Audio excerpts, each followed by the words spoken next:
क्या रोने से समस्या का समाधान हो जाता है? कौन बोल रहा है? मैं आपकी अंतरात्मा हूं। मेरी अंतरात्मा? अभी अभी तो आपने स्वयं कहा राजकुमारी कि मैं आपकी आत्मा हूं। द्वारिकाधीश। प्रणाम युवराज। राजकुमारी कक्ष में है? जी हाँ युवराज, वो कृष्ण से बातें कर रही हैं। क्या? कृष्ण से बातें कर रही है? रुक्मिणी! रुक्मिणी! रुक्मिणी! भैया, आप बैठिए ना। पहले मैं उस ग्वाले का वध करूंगा। कहां है वो? ये आप क्या कह रहे हैं भैया? वासुदेव श्री कृष्ण तो द्वारिका में होंगे, यहाँ कहाँ? वो यही है। प्रतिहारी ने मुझे सब कुछ बता दिया है। तुम मुझसे बातें कर रही थी। सच सच बताओ रुक्मिणी, कहां है वो? कहां है वो? सच सच बताओ, कहां छुपा रखा है तुमने उसे? अपने हृदय में। रुक्मिणी! भैया, आपको द्वारिकाधीश श्री कृष्ण से मिलना था तो मेरे कक्ष में आने का कष्ट क्यों किया आपने? उन्हें तो आप अपने कक्ष में भी मिल सकते थे। वो तो साक्षात ईश्वर हैं, पूरे संसार में व्याप्त हैं वो। मुझे भ्रमित मत करो रुक्मिणी। मैं उसे ढूंढ कर ही रहूंगा और सारे कुंडिनपुर के सामने उसे मृत्यु दंड दूंगा। मृत्यु दंड! ये आप ठीक नहीं कर रहे हैं भैया। परमात्मा की भक्ति की जाती है, उसका तिरस्कार नहीं किया जाता। है? वो ईश्वर नहीं, मायावी है, मायावी।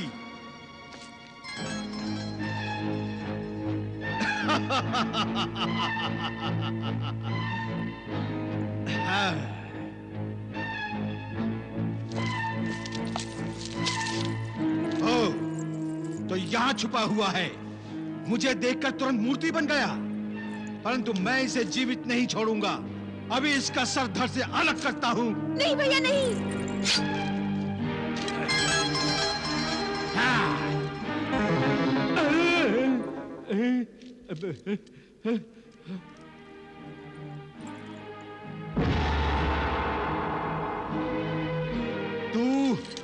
तू मुझसे माया कर रहा है। मैं तेरे इस मायावी रूप को ही नष्ट कर दूंगा, तेरी इस मूर्ति को ही नष्ट कर दूंगा। हाँ। द्वारकाधीश का अपमान मत कीजिए, द्वारकाधीश का अपमान मत कीजिए।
अब तो आप मान गए ना भैया कि?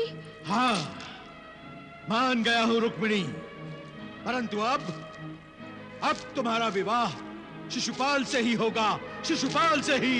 हाँ।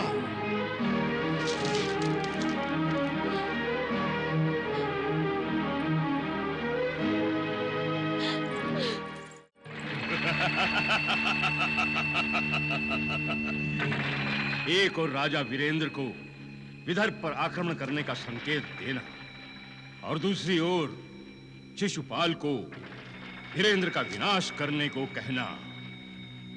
महामंत्री, आपकी ये कूटनीति तो सफल हुई, परंतु हम जो चाहते थे वो नहीं हुआ। हम जो चाहते हैं वो हो गया।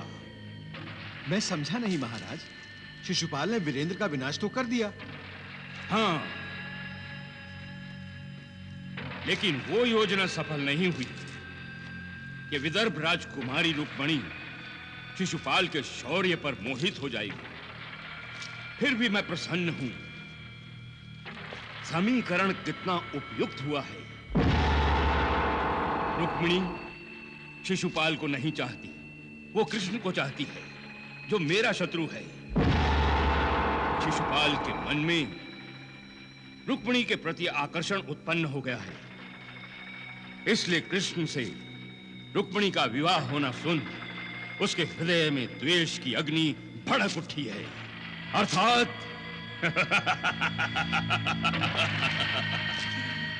महामंत्री, हम जो चाहते हैं वो अपने आप हो गया है। तो क्या विदर्भ राजकुमारी ने शिशुपाल से विवाह की ना कर दी है?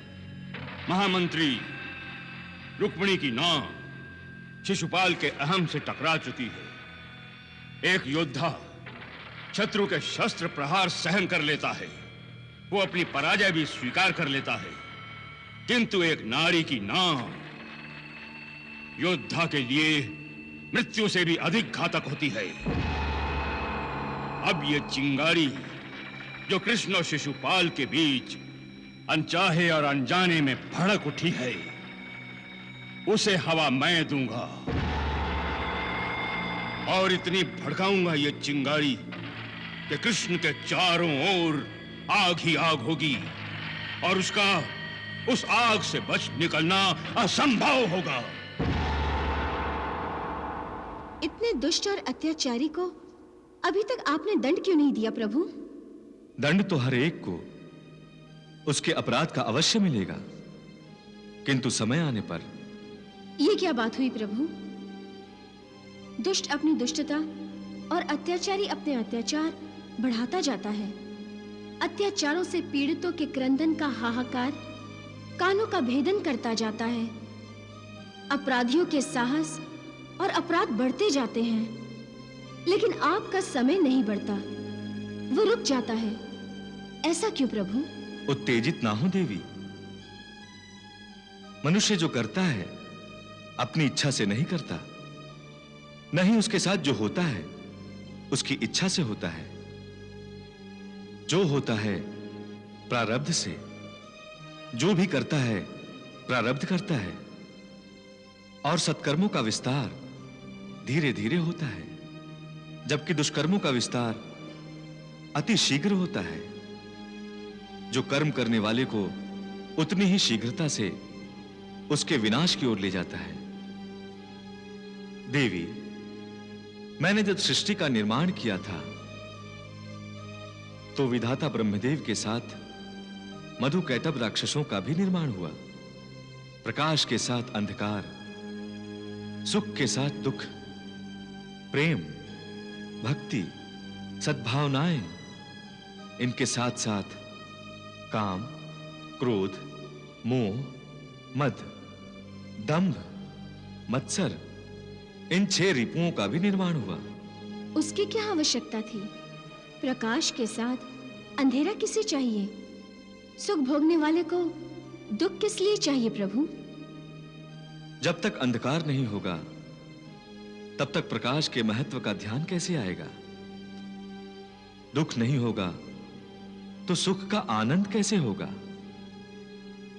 देवी, षट रिपुओं पर विजय प्राप्त किए बिना मनुष्य योगी कैसे बन सकता है?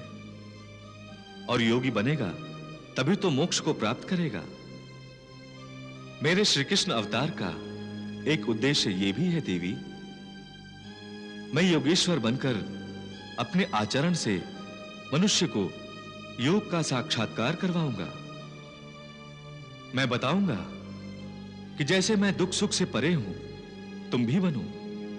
जैसे मैं स्थित प्रज्ञ हूं, वैसे तुम भी बन सकते हो। देवी, शिशुपाल, दंतवक्र, जरासंध और रुक्मी जैसे अनाचारियों को मैं अवसर देता हूं, किंतु ये मेरे संकेत को समझना ही नहीं चाहते और स्वयं अपने आप के शत्रु बन जाते हैं। दंतवक्र, मैं नहीं चाहता कि रुक्मिणी का विवाह कृष्ण से हो। नहीं होगा काकाश्री। रुक्मिणी का विवाह शिशुपाल के साथ ही होगा। कौशल नरेश की पुत्री राजकुमारी कौशल्या का स्वयंवर रचाया जा रहा है। शिशुपाल को मेरा आदेश दो, वो स्वयंवर में उपस्थित हो। यदि राजकुमारी कौशल्या से उसका विवाह हो जाता है तो बलवान कौशल देश केटी देश का मित्र हो जाएगा। आपके आदेश का पालन होगा काकाश्री। प्रणाम।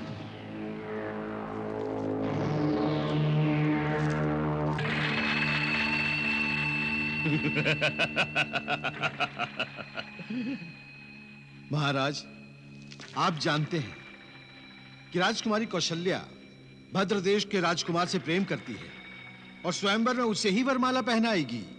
और शिशुपाल का अपमान होगा। इसीलिए मैं शिशुपाल को स्वयंवर सभा में भेज रहा हूं। महामंत्री, विदर्भ राजकुमारी रुक्मिणी ने शिशुपाल को ठुकराया है और अब कौशल्या भी उसे ठुकरा देगी तो शिशुपाल को युद्ध करना पड़ेगा। हाँ, यदि उसने कौशल राजकुमारी के स्वयंवर में युद्ध किया तो समझ लो मैं जो चाहता हूं वही होगा। रुक्मिणी के लिए शिशुपाल को महायुद्ध करना पड़ेगा।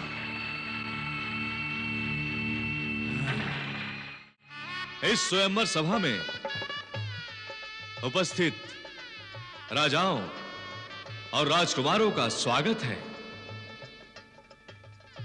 मेरी पुत्री राजकुमारी कौशल्या जिसे वरमाला पहनाएगी उसी भाग्यशाली से ही उसका विवाह होगा।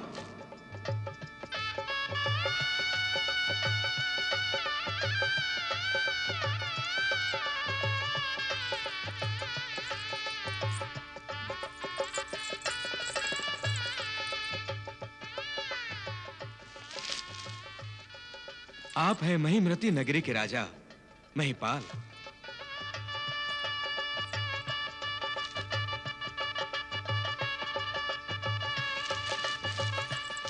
आप हैं राजनगर के राजा राजेंद्र सिंह।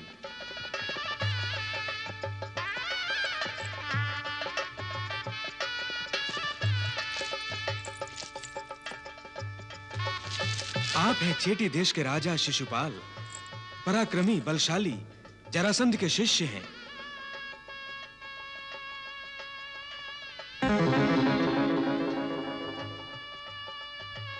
क्षमा कीजिए युवराज चेटी देश, मैं आपसे नहीं द्वारिकाधीश श्री कृष्ण से विवाह करना चाहती हूँ।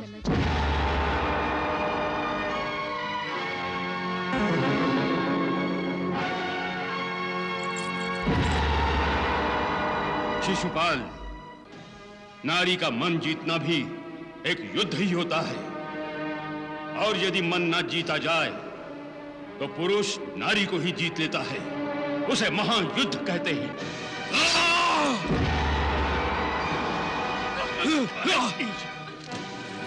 रुक जाइए जेठीराज, चलो! मैं कौशल राजकुमारी का हरण कर रहा हूं। चलो! हमें चेटीराज को रोकना चाहिए। चलो चलो! चलो! चलो! रोकना चाहिए। चलो! और तेज चलाओ सारथी, और तेज। सारथी और तेज।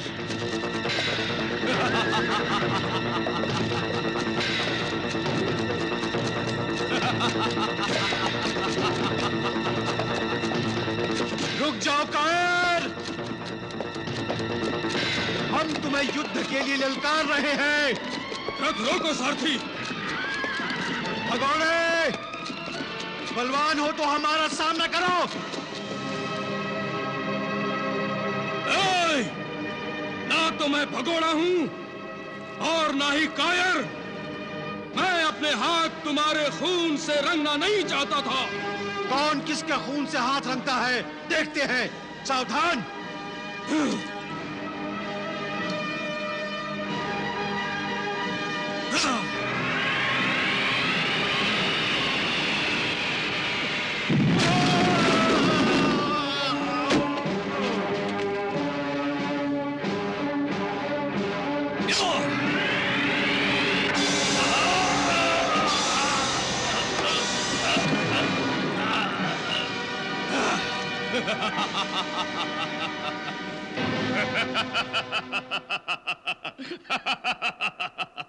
शिशुपाल ने कौशल राजकुमारी का स्वयंवर सभा से हरण कर लिया।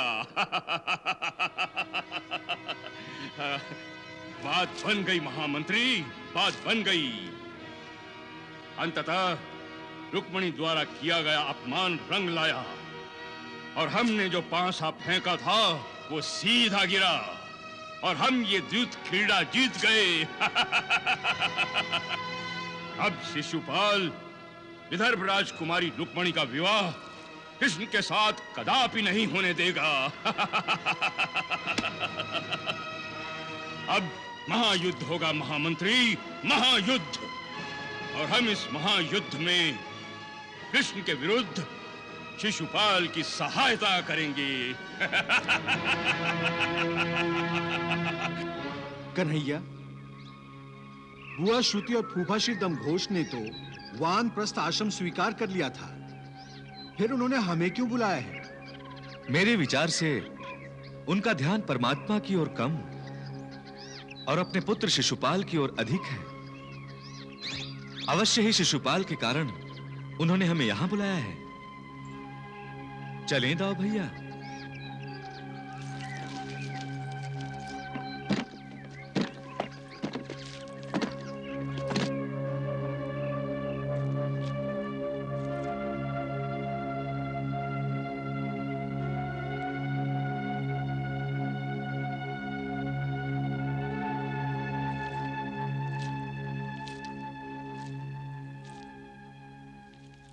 प्रणाम श्रुति बुआ। तुम आ गए वासुदेव। आप आदेश करें और हम उसका पालन न करें, ऐसा कभी हुआ है बुआ? बताइए बुआ, क्या आज्ञा है? मैंने तुम्हें आशीर्वाद देने के लिए बुलाया है। तुम्हारे छोटे भाई शिशुपाल ने कौशल राजकुमारी कौशल्या से विवाह किया है। बुआ, आकाशवाणी का भय अभी तक आपके मन में कुंडली मारे बैठा है। ममता से विवश हूं मैं कृष्ण। बुआ सोच रही हैं, यदि तुमने शिशुपाल और उसकी पत्नी को आशीर्वाद दे दिया तो शिशुपाल सुरक्षित हो जाएगा, है ना बुआ? बुआ, मेरा आशीर्वाद शिशुपाल के साथ सदा ही है।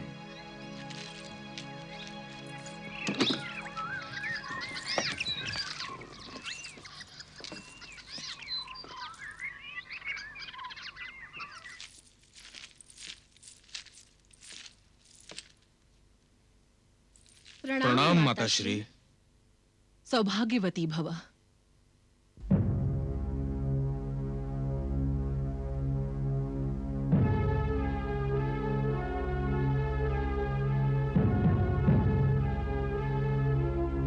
मैं किसी अन्य से प्रेम करती हूँ। पूछ सकता हूं किससे?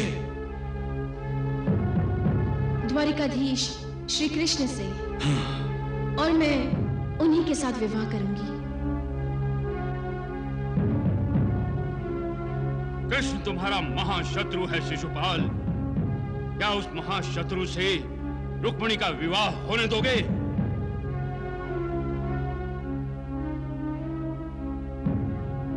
जन्म से ही तुम चतुर्भुज और त्रिनेत्रधारी थे, परंतु उस मायावी कृष्ण ने तुम्हारे अतिरिक्त 2 हाथ और तीसरा नेत्र मिटा दिए।